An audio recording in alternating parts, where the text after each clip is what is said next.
আপনার নামটা কি? দীপঙ্কর দাস। পেশেন্ট কে? পেছনে আমার মা কি প্রবলেম? লিভার ক্যান্সার ছিল। আচ্ছা, তো আপনি স্যারকে কখন থেকে দেখাচ্ছেন? স্যার থেকে গেছি আজকে 1 মাস হবে। আচ্ছা, এরপর মানে কি রেজাল্ট, কি আসল বিষয়, কি রিপোর্ট করিয়েছে স্যার? রেজাল্ট তো কোনো অনেকটা ভালো আছে। আমি তো ফার্স্ট আমার মাকে জানা আপানিয়াতে দেখিয়েছিলাম। আপানে দেখানোর পর ওরা বললো যে হ্যাঁ ক্যান্সার আছে। তারপর আমি তাড়াতাড়ি করে ওই হায়দ্রাবাদ AIG হসপিটাল নিয়ে গেছিলাম। এখানে অনেক টেস্ট করছে। ওরা বলেছে হ্যাঁ ক্যান্সার আছে, কেমো দিতে লাগে।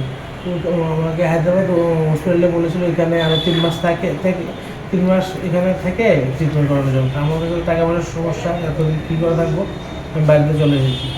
তারপরে স্যারের সাথে যোগাযোগ করে স্যার এখানে দেখিয়েছিলাম। 1 মাসে তো রিপোর্ট তো অনেকটা বেটার হয়েছে।